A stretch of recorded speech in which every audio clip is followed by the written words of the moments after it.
Bienvenue encore sur votre chaîne Solution TV. Aujourd'hui, nous allons corriger le problème du baccalauréat de 2022 de la terminale S2. Mais avant d'entrer dans le vif du sujet, nous vous demandons d'abord de vous abonner et d'activer la cloche de notification. Et n'oubliez pas de mettre un like si vous aimez la vidéo. Top, maintenant c'est parti. Là, pour la première question, là, pour d'abord la fonction, on donne f de x égale à 1 plus x moins x ln de x si x est compris entre 0 et 1. Et f de x égale à 1 plus 1 sur racine de x si x est supérieur ou égal à 1. Et on demande la première question de montrer que d de f égale à 0 plus l'infini. Pour maintenant déterminer d de f, pour montrer que d de f égale à 0 plus l'infini, on va d'abord considérer cette fonction-là comme f1 de x. Et cette fonction-là, nous allons considérer comme étant f2 de x. Donc, soit f1 de x égale à 1 plus x moins x ln de x si x est compris entre 0 et 1.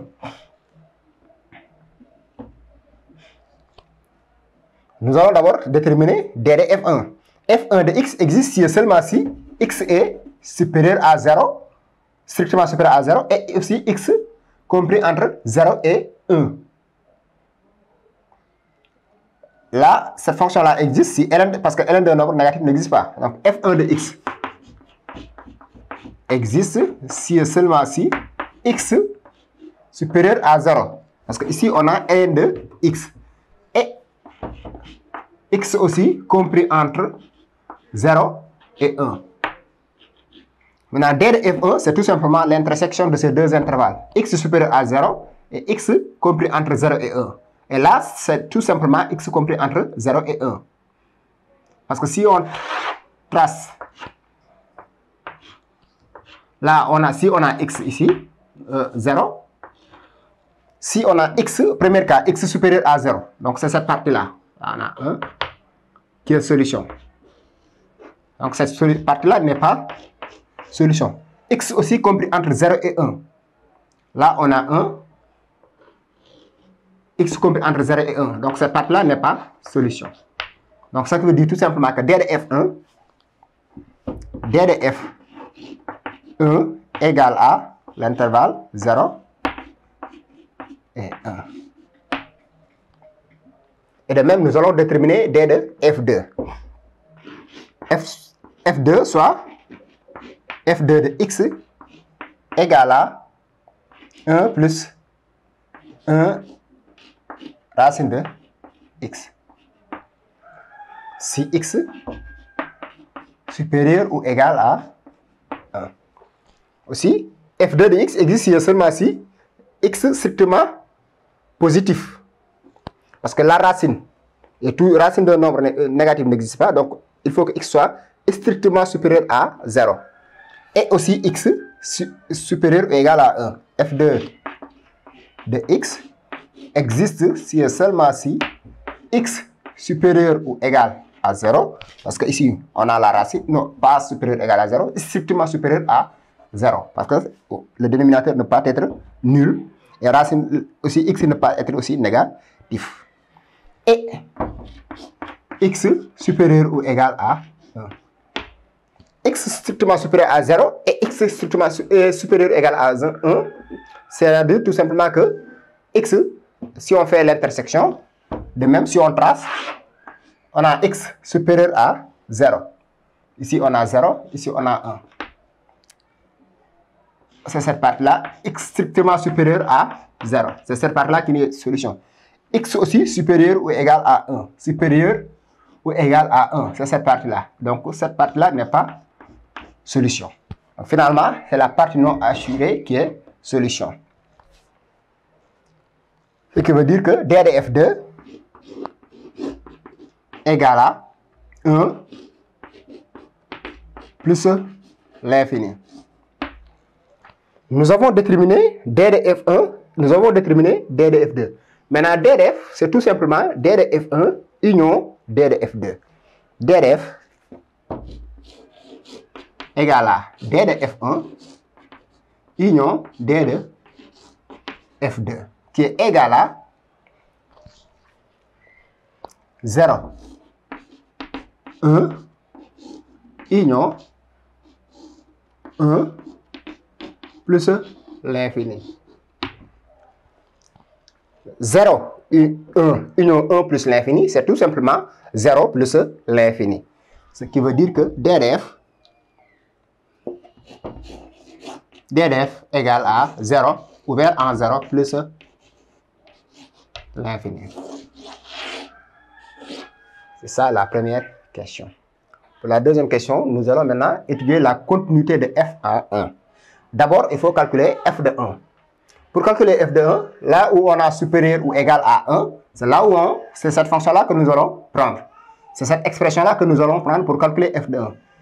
On ne peut pas prendre cette expression-là parce que ici, x est strictement plus petit que 1. Donc là où on a inférieur ou égal, supérieur ou égal, c'est là où vous allez prendre cette fonction, calculer cette f de 1. Donc là, on a x supérieur ou égal à 1. Donc x peut être égal à 1. Ce qui veut dire que f de 1 égale à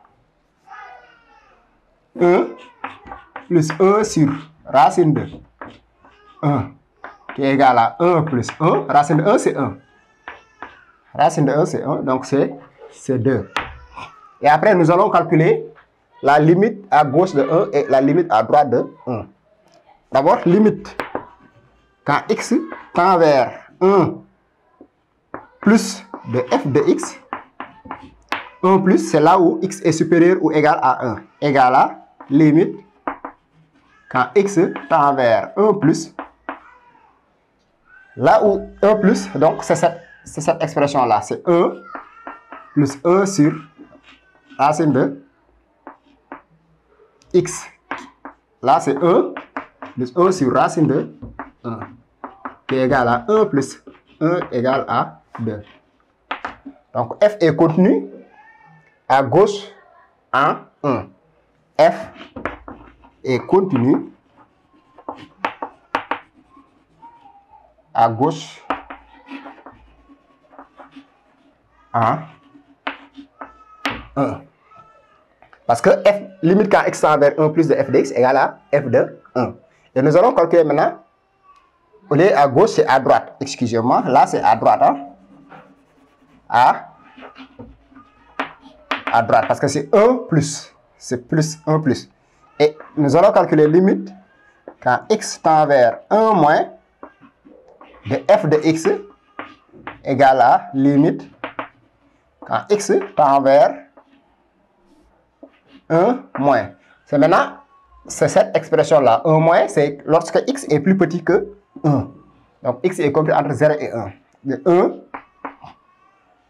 plus x moins x ln de x qui est égal à, on calcule, c'est 1, on remplace par 1 plus 1 moins 1 ln de 1. ln de 1, c'est 0. Donc, cette quantité-là, c'est 0. C'est 1 plus 1 égale à 0. On a aussi f est contenu à droite. F est contenu à gauche et contenu à gauche en 1. Pour la conclusion, on a f est contenu. On a limite quand x tend vers 1 plus de f de x égale à limite quand x tend vers 1 moins de f de x égale à f de 1. D'où f est continu. D'où f est continu en 1. Donc c'est ça la deuxième question. Pour la troisième question, maintenant, nous allons étudier la dérivabilité de f en 1 et après nous allons faire les interprétations graphiques. D'abord, nous allons faire comme on a fait avec la continuité, la dérivabilité à gauche et la dérivabilité à droite. D'abord, nous allons considérer cette première expression, là où, maintenant, si x est compris entre 0 et 1. Maintenant, si x est compris entre 0 et 1. D'abord, nous allons calculer f de x pour la dérivabilité, c'est f de x moins f de 1 sur x moins 1. Tout à l'heure, nous avons calculé f de 1. C'était égal à 2. Égal à, c'est 1 plus x moins x, ln de x moins 2 sur x moins 1. Qui est égal à, là c'est x moins 1 ici. Nous avons 1 moins 2, c'est moins 1. Donc, c'est x moins 1 sur x moins 1, je vais séparer, moins x, ln de x sur x moins 1. Donc, nous allons calculer cette limite-là. Limite quand x tend vers 1 moins. Donc, ici, c'est 1 moins de f de x moins f de 1 sur x moins 1 égale à limite quand x tend vers 1 moins. Là, on simplifie. C'est 1 x moins 1 sur x moins 1. C'est 1 moins x ln de x sur x moins 1 qui est égal à. D'abord, cette limite-là, voilà, limite quand x tend vers 1 moins de ln de x sur x moins 1. C'est comme si vous avez calculé ln' de x. C'est comme si on a limite quand x tend vers 0, 1, du moins 1 moins de ln de x moins ln de 1 sur x moins 1. Et là, c'est ln' de 1. Et ln' de e, c'est 1. Parce que ln' de x, ln' de x égale à 1 sur x, qui est égal à 1.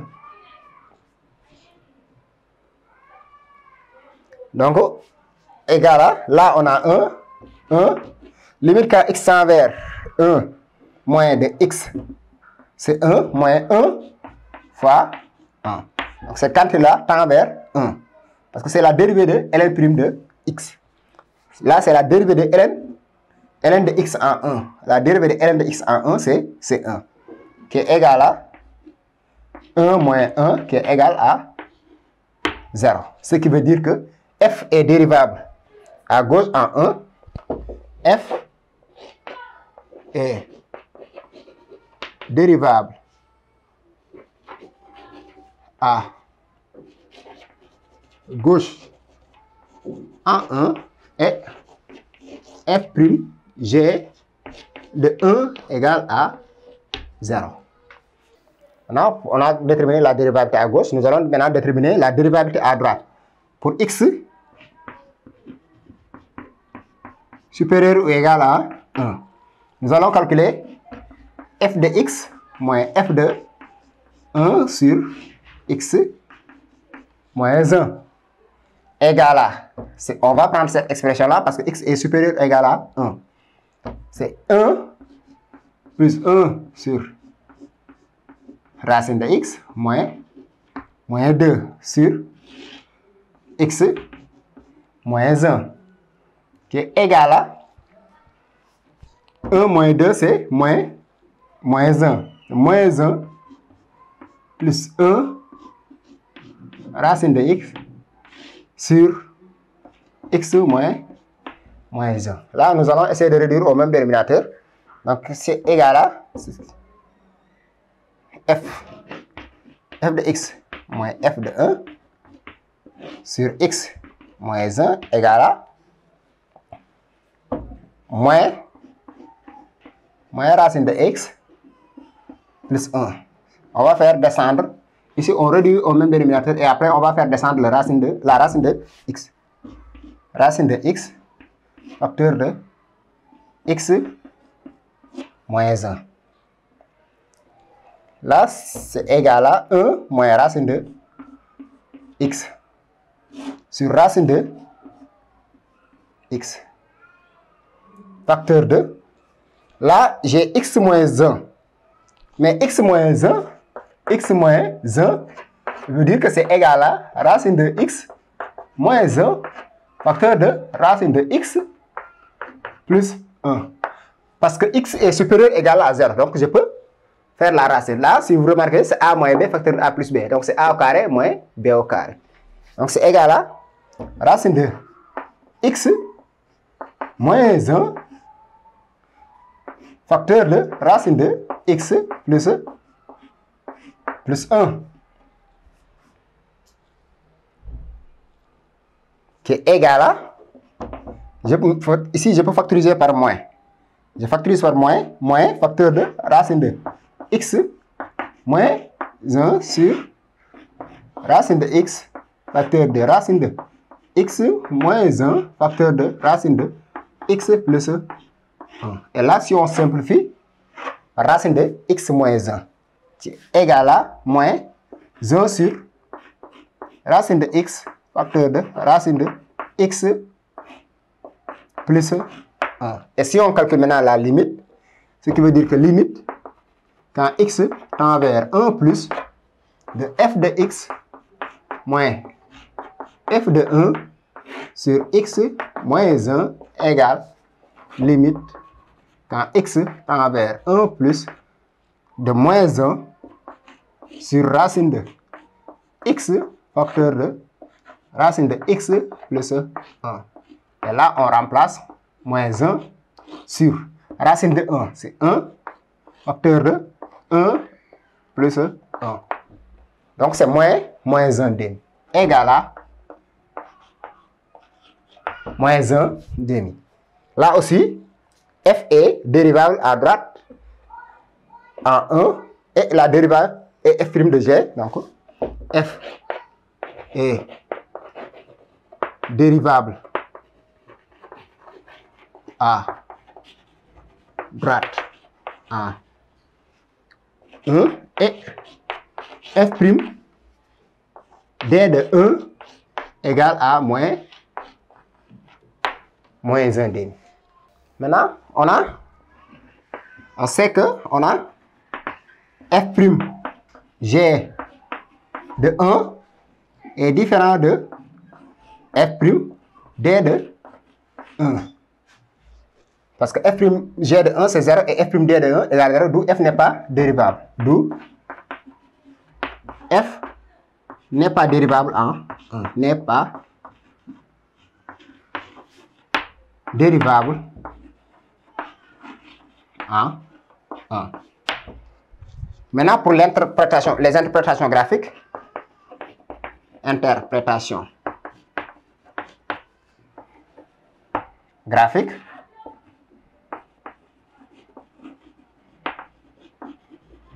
on a f' g de 1 égale à 0. Ce qui veut dire que C de f admet une demi-tangente horizontale au point d'abscisse x égale à 1. C de f admet au point d'abscisse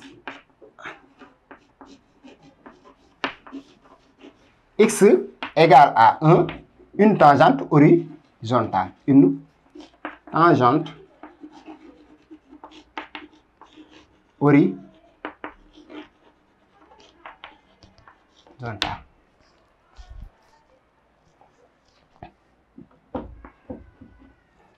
Et l'autre, maintenant, f' d de 1, on a dit que c'est moins 1 demi. Et là, ce qui veut dire que C de f admet au point d'abscisse égal à 1.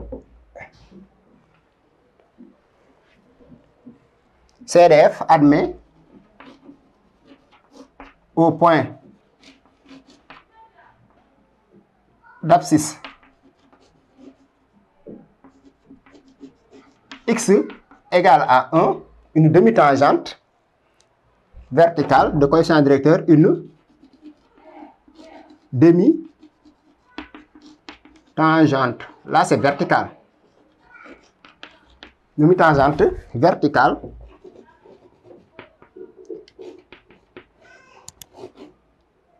de coefficient directeur moins 1 demi. De coefficient directeur moins 1 demi. Donc, quand, à chaque fois que vous avez, si vous avez f' g de x0 égale à 0, toujours là c'est demi-tangente horizontale. Si vous avez aussi f' g de x0 égale à, par exemple, un nombre réel alpha, là, si alpha est différent de 0, c'est toujours demi-tangente verticale. Si la fonction n'est pas dérivable. Si la fonction n'est pas dérivable en x0. De même que si vous avez aussi f'g de d égale à x0, là aussi c'est une demi-tangente horizontale. Mais c'est le cas où f n'est pas dérivable en x0 pour avoir une demi-tangente. Maintenant, nous allons déterminer les limites aux bornes de DDF et interpréter graphiquement le résultat. D'abord, rappelez-vous que DDF, c'était égal à 0 plus l'infini. Donc, nous allons calculer la limite en 0 plus et après, nous allons calculer la limite en plus l'infini. Donc, DDF, c'est ça. Donc, on a limite quand x tend vers 0 plus de f de x égale à limite quand x tend vers 0 plus, là c'est cette expression-là, de 1 plus x moins x ln de x. La limite, d'abord, on sait que limite, quand x tend vers 0 plus de x ln de x, là c'est 0. Donc ici, on a 1 plus 0 moins 0, qui est égal à 1. Limite quand x tend vers 0 plus de x ln de x égale à 1. Et après, nous allons calculer la limite en plus l'infini. Limite quand x tend vers plus l'infini de f de x égale limite quand x tend vers plus l'infini. C'est cette expression-là, c'est là où x est supérieur ou égal à 1, de 1 plus 1 sur racine de x. Mais la limite quand x tend vers plus l'infini de racine de x, c'est plus l'infini. Donc là, c'est 1 sur 0. C'est 1 sur l'infini, c'est 0. Donc, il va nous rester 1. Et maintenant, quand on sait que si on a limite, quand x tend vers l'infini de f de x égale à égale à A, alors la droite d'équation y égale à A est une asymptote horizontale. Donc on peut dire que CDF admet une asymptote horizontale en plus l'infini. Ou bien la droite d'équation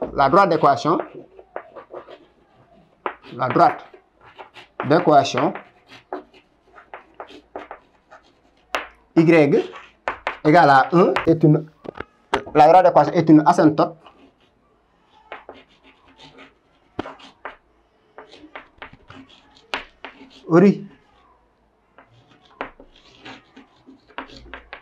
horizontale de CDF à plus l'infini.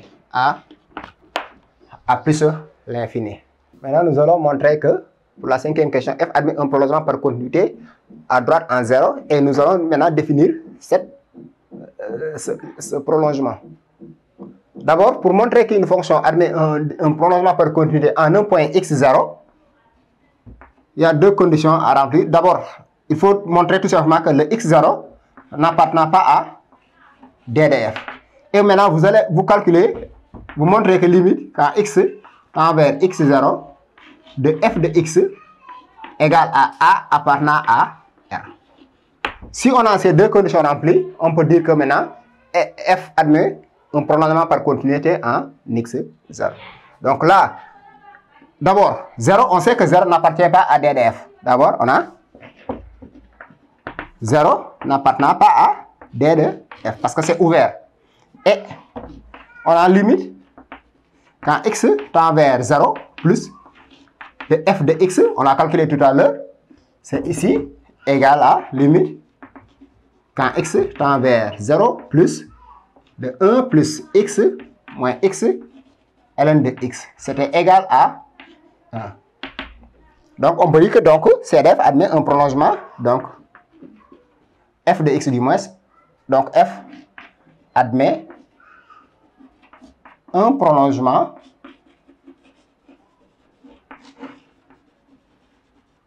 par continuité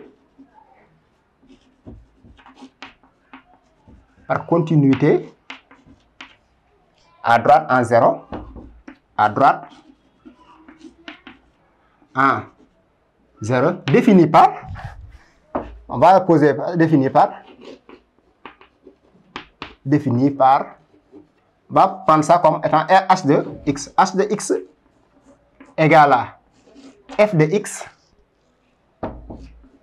si x appartenant à d de f et h de 0 égale à 1.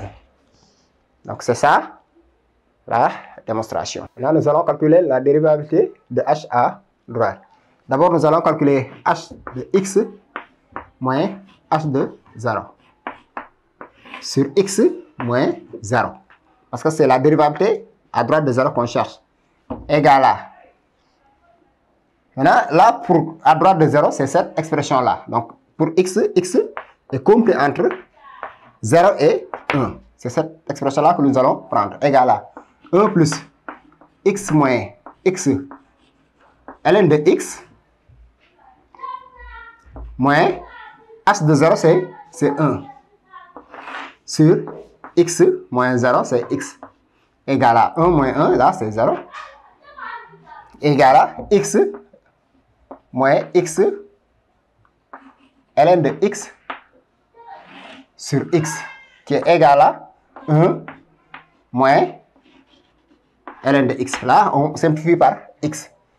Ce qui veut dire que limite, quand x tend vers 0 plus de h de x moins h de 0 sur x moins 0 égale limite quand x tend vers 0 plus de 1 moins ln de x, qui est égal à limite quand x tend vers 0 plus de 1, c'est 1, c'est une constante.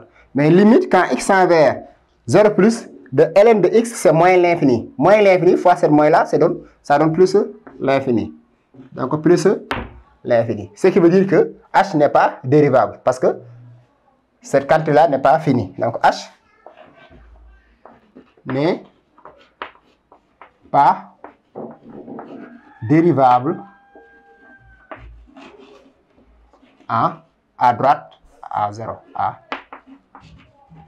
droite en 0. Maintenant, l'interprétation graphique, on peut dire que CDF admet une demi-tangente verticale en plus l'infini. CDF admet une demi-tangente verticale en plus l'infini. La courbe de H admet au point x0 égale à 0, au point d'abscisse x0 égale à 0, une demi-tangente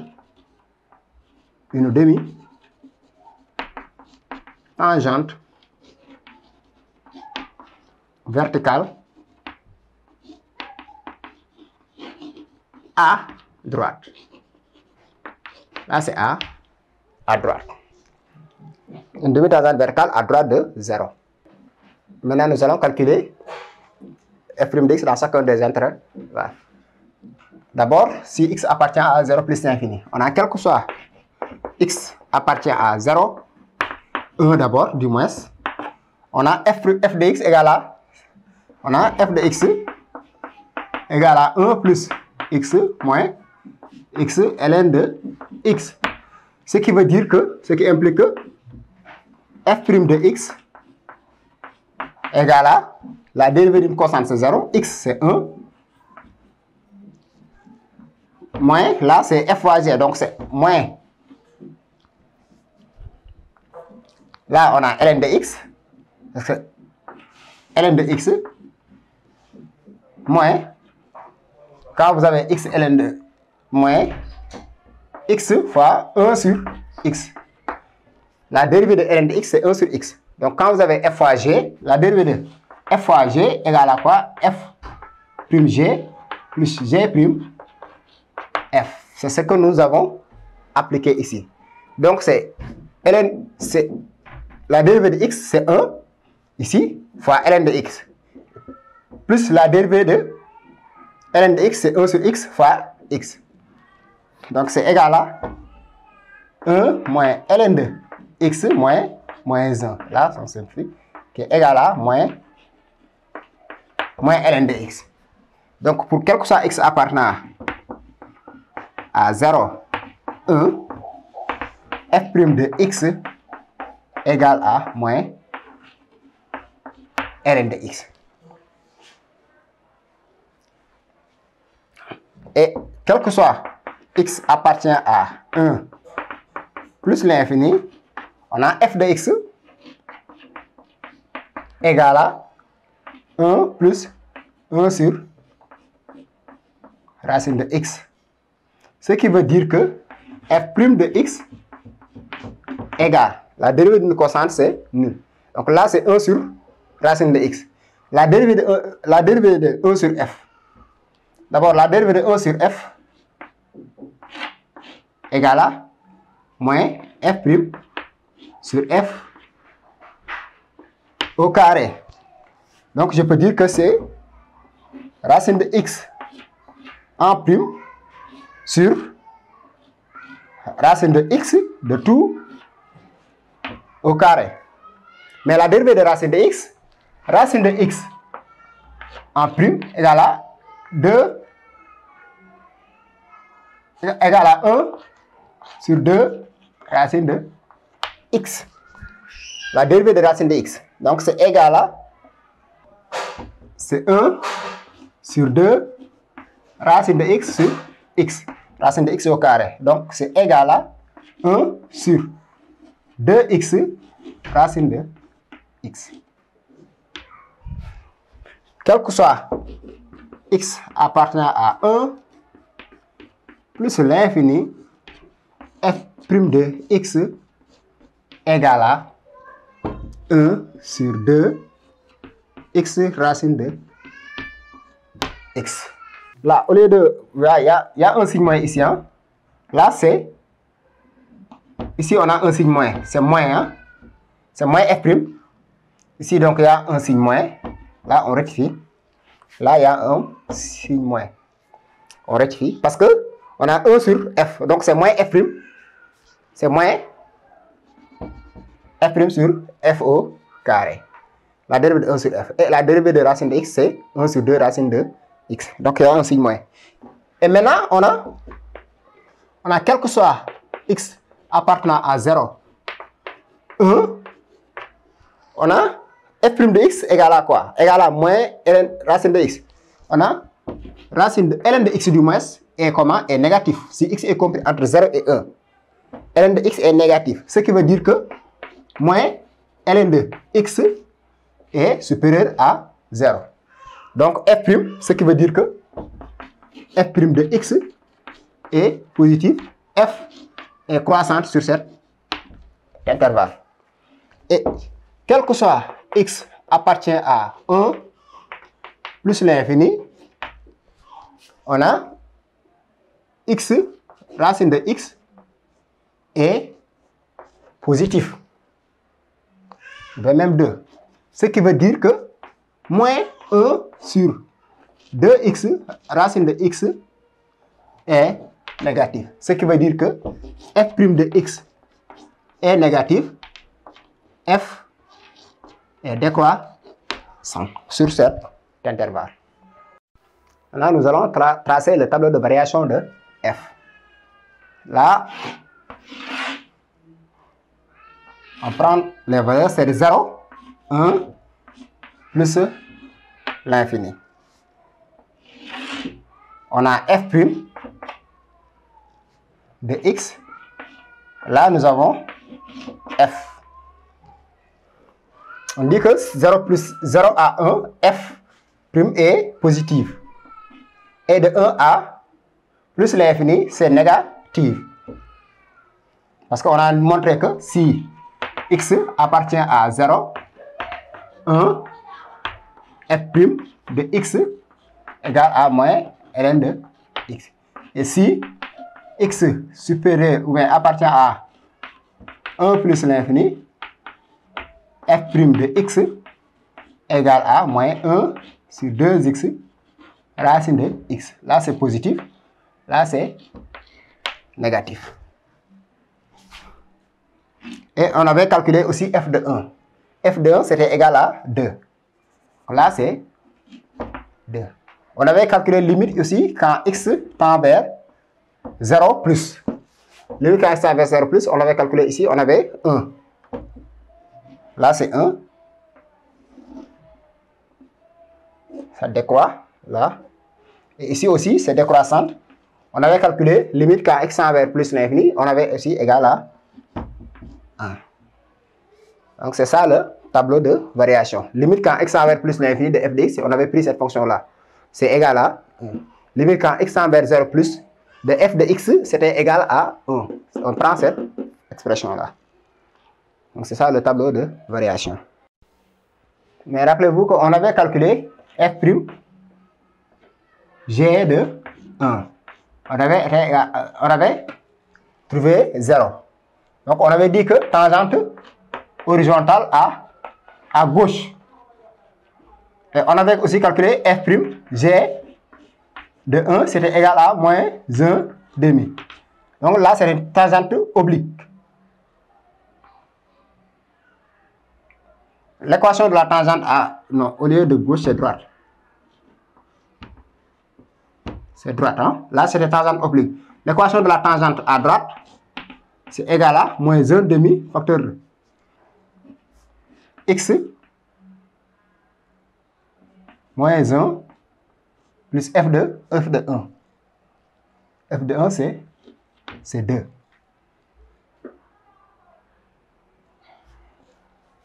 Là, au lieu de c'est t, y égale à, c'est égal à, y égale à moins 1 demi de x plus 1 demi plus 2. Donc, c'est moins 1 demi plus moins 1 demi de x plus 3 demi. Ça, c'est l'équation de la tangente. Là, c'est tangente oblique. Si j'ai dit tangente verticale, là, je me suis trompé. Là, c'est oblique. D'abord, nous allons tracer la courbe C de F.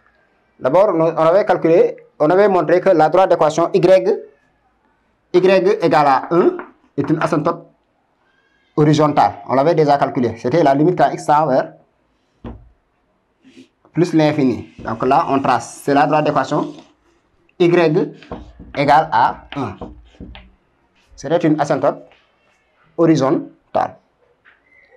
Et on a dit que f de 0, c'est 1. Donc là, limite quand x tend vers 0 plus, c'est 1. Là, au point d'abscisse 1, f de 1, là, ici, on a une tangente horizontale. Ici, nous avons une tangente horizontale. Donc, c'est 1, f de 1. Et une tangente horizontale, mais c'est à gauche de 1. Maintenant, à droite, on avait une tangente oblique. La droite d'équation de la tangente oblique, c'est ici. Donc là, on peut essayer de tracer. Y, on a y, c'est moins 1 demi de x plus 3 demi. Là, si on trace x, y, si x égale à 3, non, si x égale à 0, y égale à 3 demi,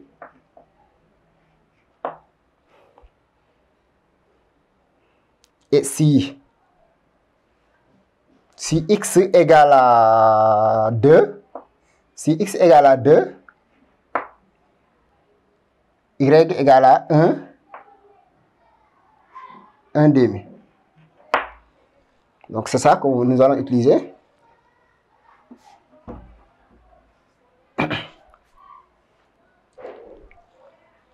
X égale à 0. Y égale à 3 demi. 3 demi c'est ici.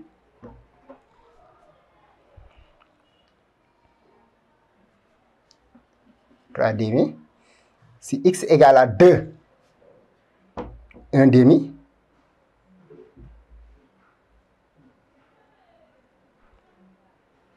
Un demi, c'est ici. Donc, c'est à peu près la droite qui passe par ici, ce point-là.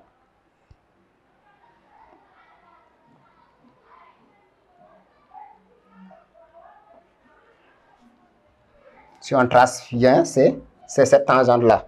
Là, on a dit que, maintenant, limite quand x tend vers, là, sur l'intervalle 0, 1, f est croissante. Là, c'est ici.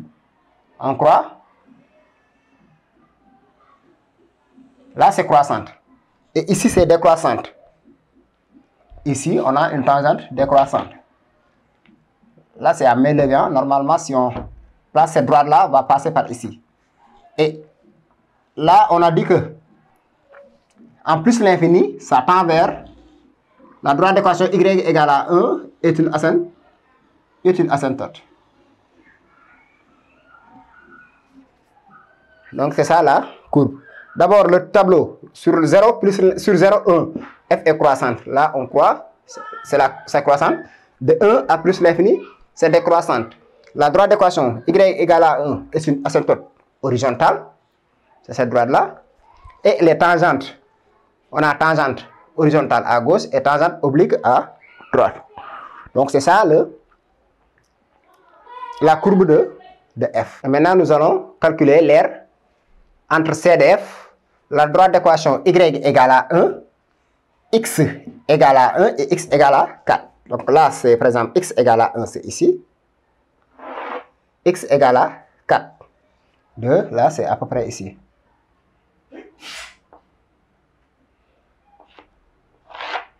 On demande de calculer cette R. C'est x égale à 4. C'est cette R-là que nous allons calculer. D'abord, l'air, c'est quoi? R égale à l'intégrale de 1 à 4. Parce que x égale 1 et 4. Donc, c'est 1 et 4. De f de x moins la droite d'équation y 1 d de x fois unité d'air. Là, c'est l'unité d'air. C'est f moins la droite d'équation y égale à 1. Les bornes, c'est 1 et 4. D'abord, nous allons calculer 1, 4 de f de x moins 1 dx égale à. C'est l'intégrale de 1, 4. Maintenant, pour x compris entre 1 et 4, c'est cette expression que nous allons prendre.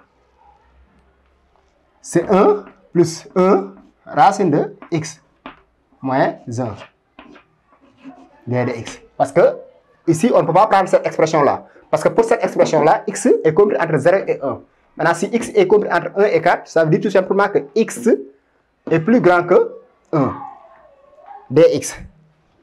C'est égal à l'intégrale de 1 à 4 de 1 racine de x dx. D'abord, nous allons calculer cette quantité. Après, nous allons calculer cette terre.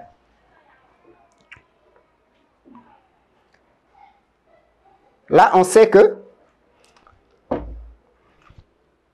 je peux dire que c'est égal à l'intégrale de 1, 4, de 2 sur 2 racine de x dx. Si je multiplie partout par 2, 2 sur 2, c'est toujours la même. Et je mets le 2 en facteur 2, l'intégrale de 1 à 4 de 1 sur 2 racine de x dx. Et là, si vous remarquez bien, c'est égal à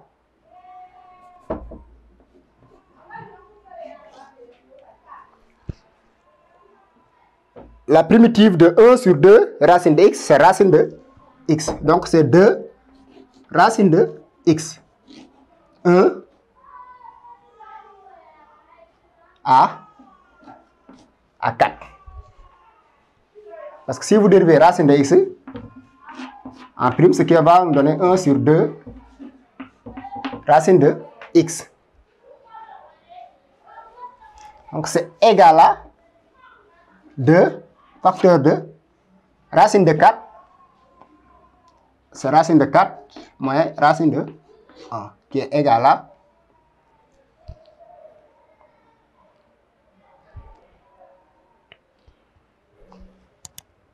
2 moins 1. 2 moins 1, là c'est 2. Là, nous avons calculé cette quantité-là. Et maintenant, nous avons calculé cette R. Donc, l'air, c'est égal à 2 fois unité d'air. On a dit que 2 cm en abscisse et 2 cm en ordonnée. Donc, c'est 2 cm fois 2 cm. Donc, l'air égale à 8 cm au carré. Parce que c'est 2 cm en abscisse, 2 cm en ordonnée. Maintenant, on dit que G, c'est la restriction de f sur plus l'infini. D'abord, rappelez l'expression de f. On avait f de x égale à 1 plus x moins x ln de x sur x compris entre 0 et 1 du moins et 1 plus racine de 1 sur racine de x si x supérieur ou égal à 1. Si on nous dit que G est restriction de f sur l'intervalle 1 plus l'infini, ça veut dire que G égale cette expression-là. Là, c'est 1. G de x égale à 1 plus 1 sur racine de x. On dit de montrer que l'équation, montrons que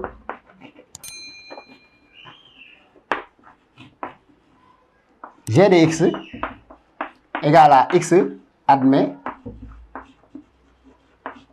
une solution unique, alpha compris entre 1 et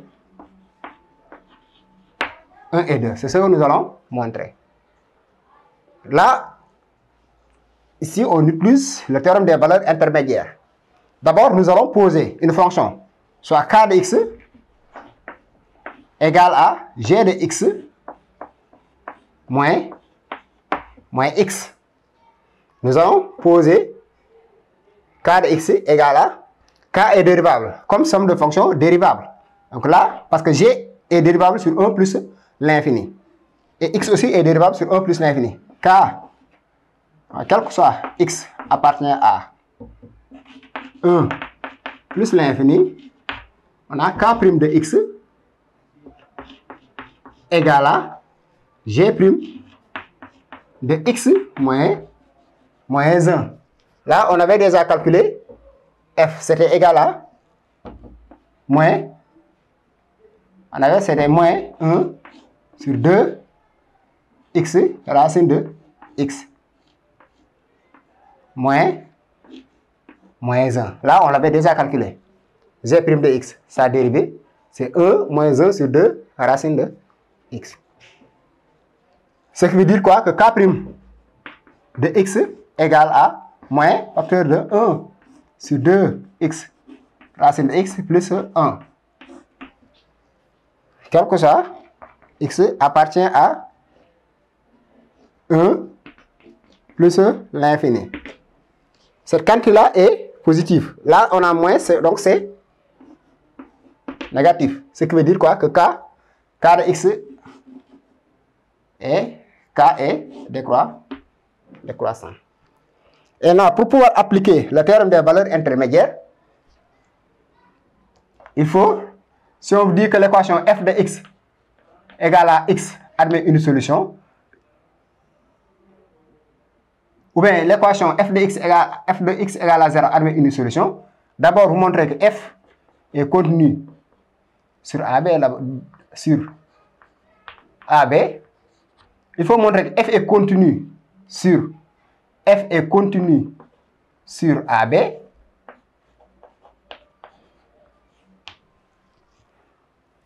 F est continu sur AB. Et si on calcule, f est continu, f est strictement monotone sur AB, strictement monotone, c'est-à-dire que croissante ou décroissante sur AB. Et si vous avez aussi f de A fois f de B strictement négatif, dans ce cas, on peut dire que l'équation f de x égale à 0 admet une unique solution alpha appartenant à AB. Donc là, on a déjà montré qu'on a la monotonie, donc H est décroissante. H aussi est continu, comme somme de fonctions continue sur, on a K du moins, K est continu sur 1 plus l'infini.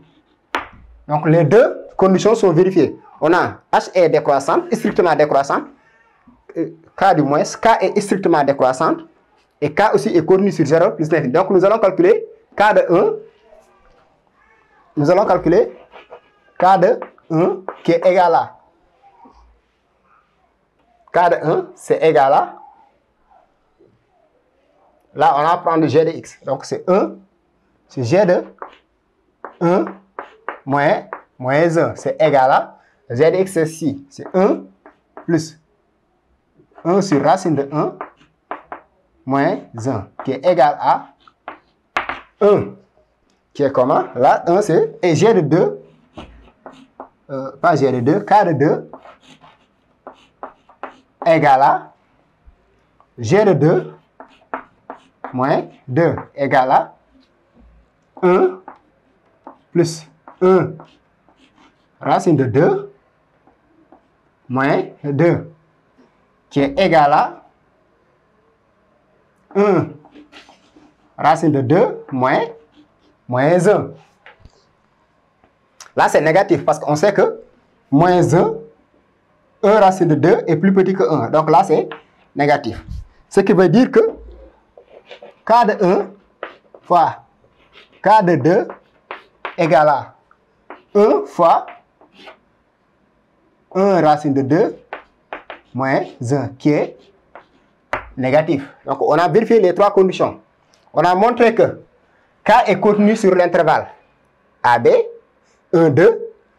K aussi est strictement monotone. Là, on a strictement décroissante sur 1, 2. Et f de A fois f de B. Donc, K de 1 fois K de 2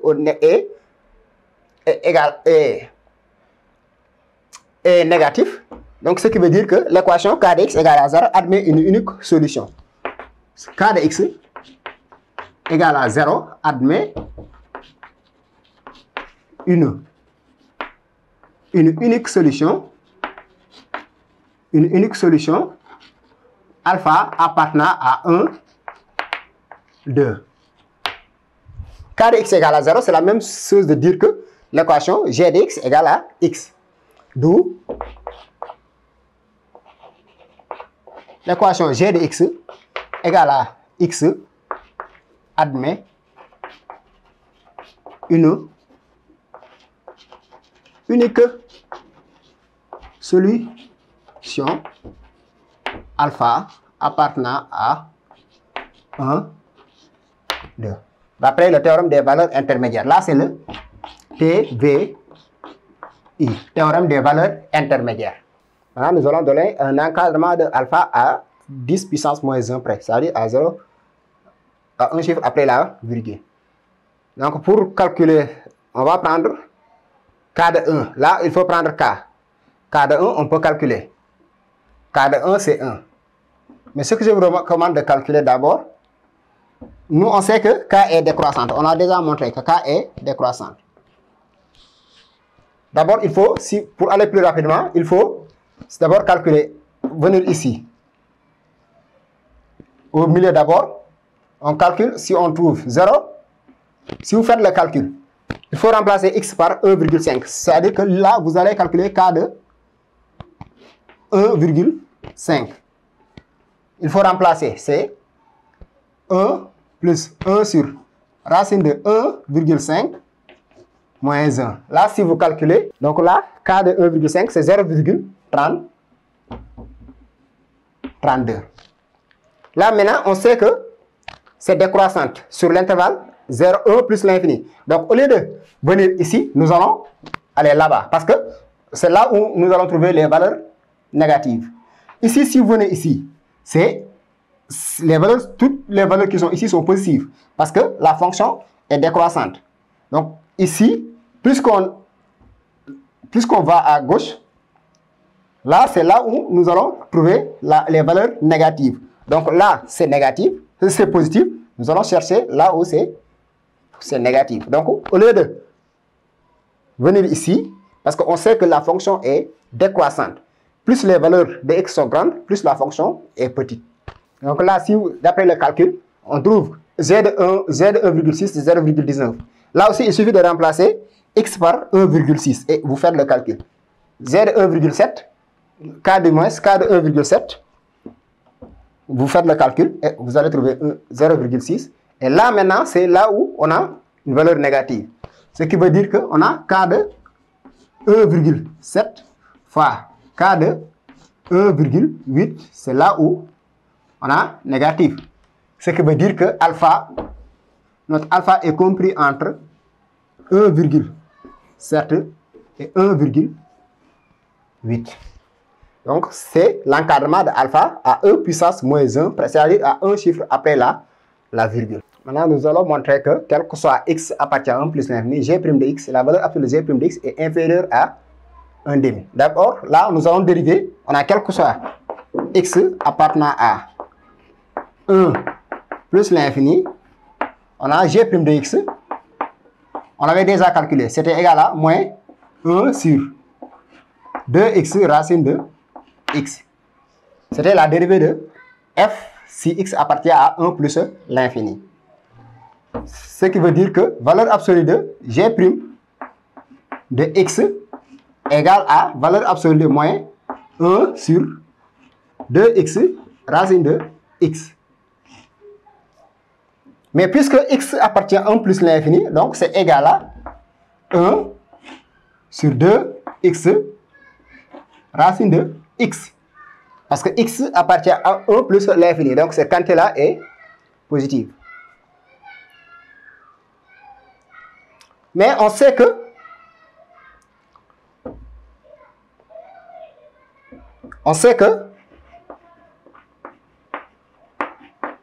x est supérieur ou égal à 1. Ce qui veut dire aussi que racine de x aussi est supérieur ou égal à 1.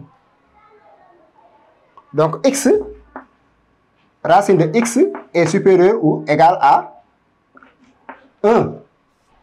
X supérieur à 1, racine de x supérieur à 1. X racine de x est supérieur ou égal à 1.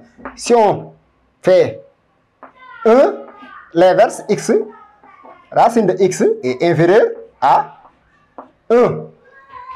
Et si je multiplie par 1 demi, ce qui veut dire que 1 demi x racine de x est inférieure à 1 demi. J'ai multiplié partout par 1 demi.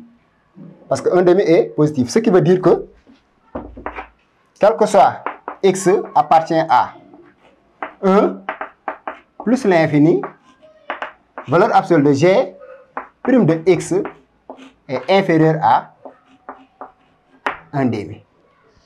Là, x est supérieur ou égal à 1 demi. Pourquoi? Parce que x appartient à l'intervalle 1 plus l'infini. Et racine de x aussi, si x est supérieur à 1 demi, à 1 du moins, racine de x aussi est plus grand que 1. Ce qui veut dire que si le produit x racine de x est plus grand que 1 fois 1. 1 sur racine de x, maintenant c'est l'inverse, est inférieur à 1. Et si on multiplie par 1 demi, puisque 1 demi est positif, on garde toujours le sens de l'inégalité. Ce qui veut dire que maintenant, g' de x est inférieur ou égal à 1 demi. Maintenant, nous allons en déduire que quel que soit x appartient à 1 plus l'infini, g de x moins alpha est inférieur à 1 demi facteur de x moins alpha. Pour cette question-là, nous allons appliquer le théorème de l'inégalité des accroissements finis. C'est TIAF. Donc là, on sait d'abord que G est dérivable est dérivable sur 1 plus l'infini. Et quel que soit t appartient à 1 plus l'infini, tout ce que nous allons montrer tout à l'heure, g' de t, la valeur absolue de g' de t est inférieure ou égale à 1 demi. C'est-à-dire, on a tout à l'heure calculé que g' de x est inférieur à 1 demi. Quel que soit, x appartient à 1 plus l'infini. Donc, si on remplace x par t, nous allons trouver que, quel que soit t appartient à 1 plus l'infini, g' de t est inférieur à 1 demi. Et là aussi, on sait que alpha appartient aussi à 1 plus l'infini. On a trouvé tout à l'heure alpha. Alpha est compris entre 1,8 et 1,7. Ce qui veut dire tout simplement que alpha appartient à 1 plus l'infini.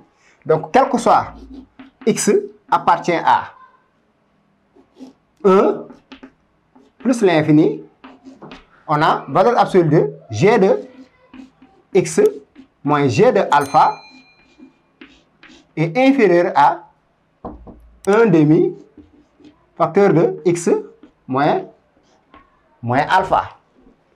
Or, g de alpha égale à alpha.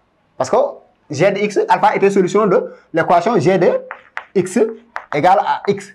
Ce qui veut dire tout simplement que g de alpha égale à alpha. Là, ce qui implique que valeur absolue de g de x moins alpha égale à 1 demi valeur absolue de x moins alpha. Là, c'est ce qu'on appelle le théorème de l'inégalité des accroissements finis. Donc là, il faut d'abord montrer que la fonction est dérivable. Là, on a montré que g est dérivable sur 1 plus l'infini. On sait aussi que quel que soit t appartient à 1 plus l'infini, on a g' de t est inférieur ou égal à 1 demi. Ce qui veut dire que, on sait aussi que alpha, d'abord, on sait que alpha appartient à cet intervalle 1 plus l'infini. Donc, quel que soit x aussi appartient à 1 plus l'infini, g de x moins g de alpha est inférieur ou égal à 1 demi valeur absolue de x moins alpha. Or, alpha est solution de l'équation g de alpha égale à alpha. Ce qui veut dire que là, on a g de x moins alpha égale à 1 demi x, valeur absolue de x moins alpha. Donc, c'est ça la déduction. Là, nous allons démontrer que là, on a la suite w de n définie par w de 0 égale à 2 et w de n plus 1 égale à 1 plus 1 sur racine de w de n. Et nous allons démontrer que, quel que soit n appartient à grand n, w de n est plus grand que 1. Là, nous allons faire la démonstration d'abord par récurrence. La démonstration par récurrence, nous allons d'abord calculer v de 0. W de 0 égale à 2. Ce qui veut dire que là, c'est supérieur à 1. Et maintenant, nous allons supposer que, supposons que, quel que soit n appartenant à grand n, w de n est plus grand que 1. Et maintenant, nous allons démontrer que w de n plus 1 est supérieur à 1. Démontrons que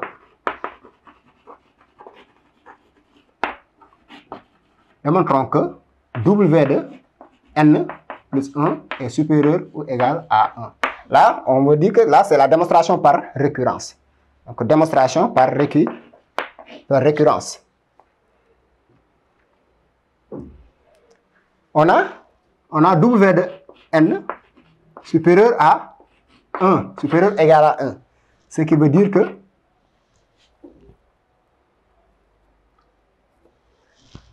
racine de, ce qui veut dire que 1 sur racine de w de n est positive, parce que c'est deux quantités positives. Là, si j'ajoute partout 1 plus 1 sur racine de w de n, là, c'est plus grand que 1. Là, ce qui implique que w de n plus 1 est supérieur ou égal à 1. Et pour la conclusion, donc, quel que soit n appartenant à grand N, W de n est supérieur ou égal à 1. C'est ça la démonstration par récurrence. Maintenant, nous allons démontrer que, quel que soit n appartenant à grand N, W de n plus 1 moins alpha est inférieur à 1 demi facteur de W de n moins alpha. Donc, rappelez-vous que d'après la question précédente, on avait quoi? D'après la question précédente, on avait valeur absolue de g de x, quel que soit x appartient à 1 plus l'infini. On avait quoi? G de x moins alpha est inférieur ou égal à 1 demi facteur de x moins alpha.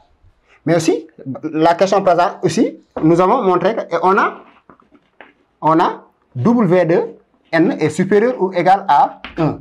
Ce qui veut dire que W de n appartient à 1 plus l'infini. Donc, ce qui veut dire que, ce qui implique que G de W de n moins alpha est inférieur à 1 demi facteur de W de n moins alpha. Là, on sait que quel que soit x appartient à 1 plus l'infini, g de x moins alpha est inférieur à 1 demi x moins alpha.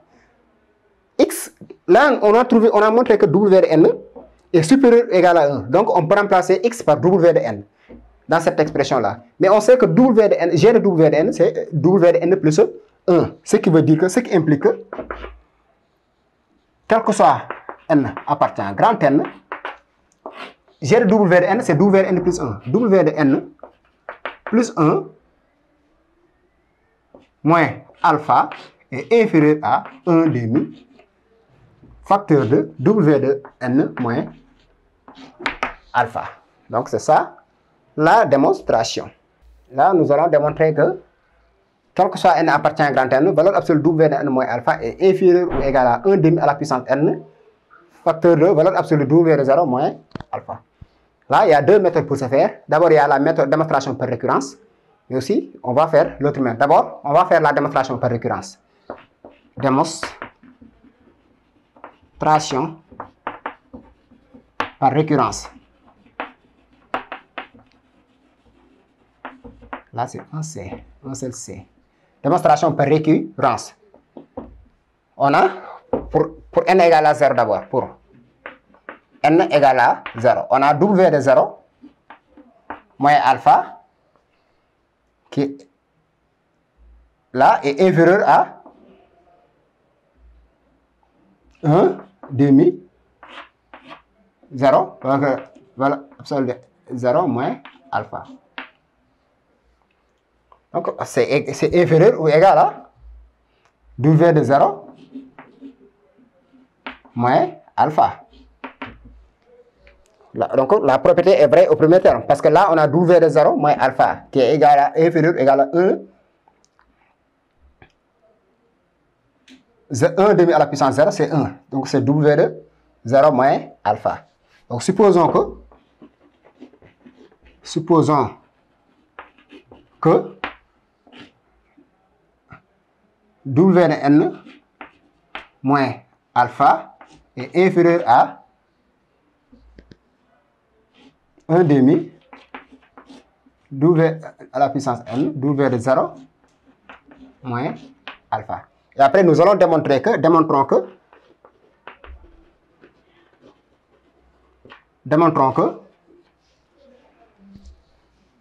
W de n plus 1 moins alpha est inférieur à 1 demi la puissance n plus 1, valeur absolue de W de 0 moins alpha.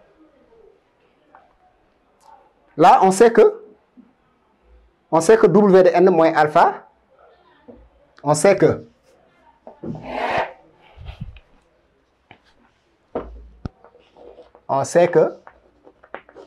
W de n moins alpha est inférieur ou égal à 1 demi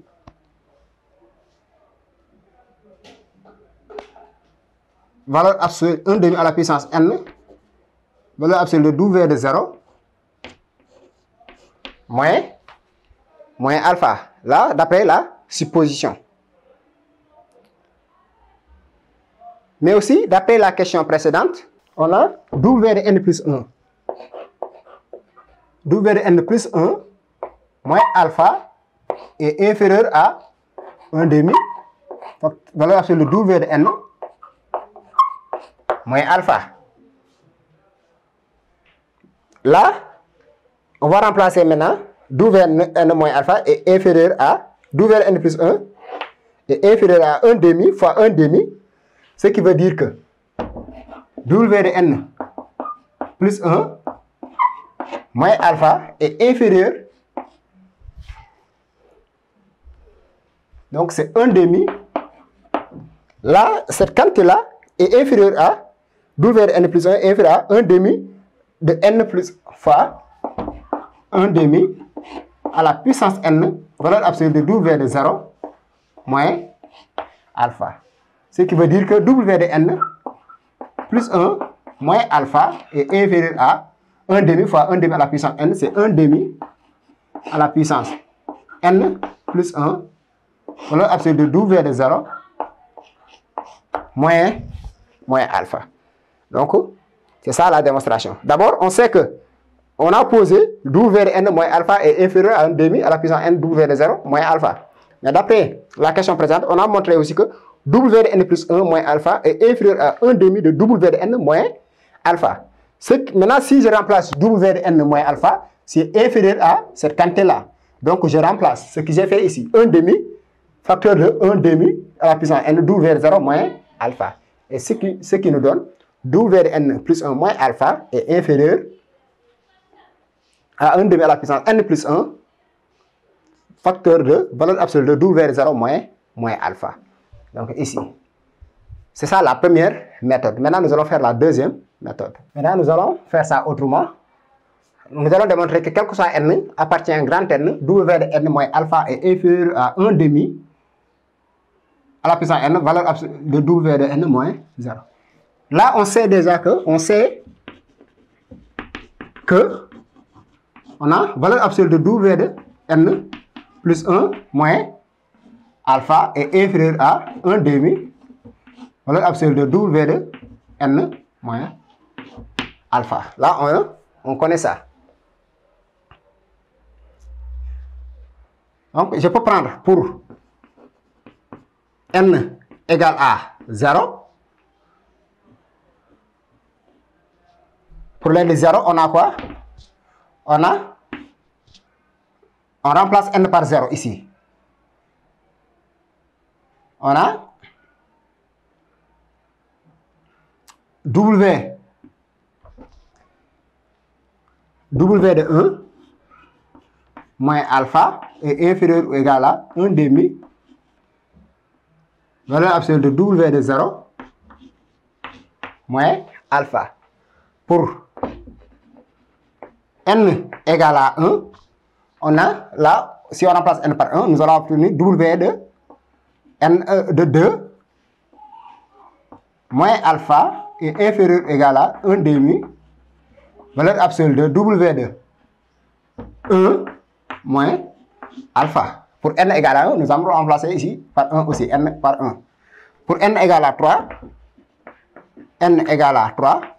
nous allons obtenir, non, pour n égale à 2 du moins, d'abord, là, on va obtenir W de 3 moins alpha est inférieur à 1 demi, valeur absolue de W de 2 moins alpha.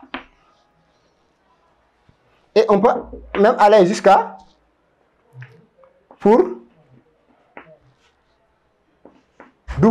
n égale à, je peux prendre n moins 2.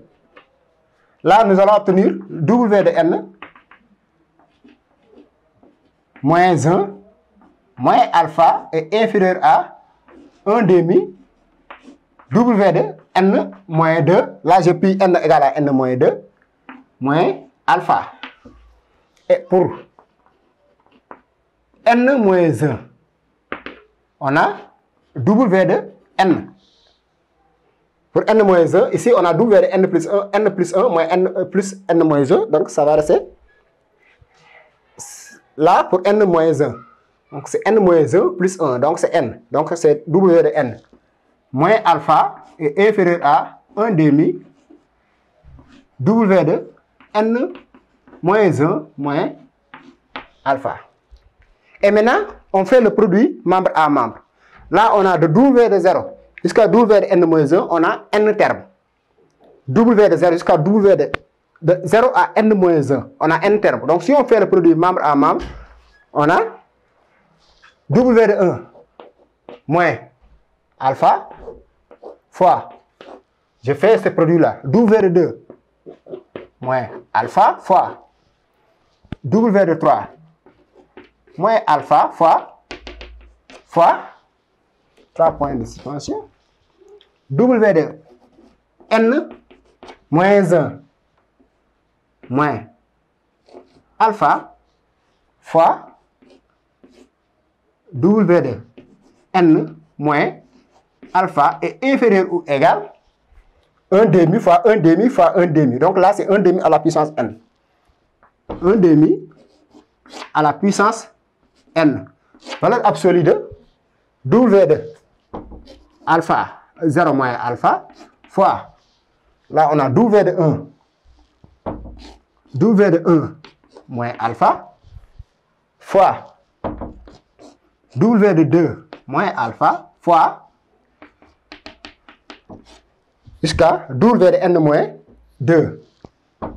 W de n moins 2 moins alpha fois W de n moins 1 moins alpha. Et là, on peut simplifier. Là, on a W de 1. Ici, nous avons W de 1. Ici, on a W de 1. Là, on a W de 2 moins alpha. W de 2 moins alpha. Ici, nous avons W de 2 moins alpha. On simplifie. Et si on continue aussi, pour W de 3 moins alpha, là, nous allons l'obtenir ici. W de n. W de n moins 1. W de n moins 2. Si on continue ici, nous allons obtenir W de n moins 2. Là, on simplifie. On a W de n moins 1. On l'a ici. Finalement, qu'est-ce qui reste? C'est W de n. C'est cette quantité qui reste. Ce qui veut dire que W de n moins alpha est inférieur ou égal à 1 demi à la puissance n, valeur absolue de W de 0 moins alpha.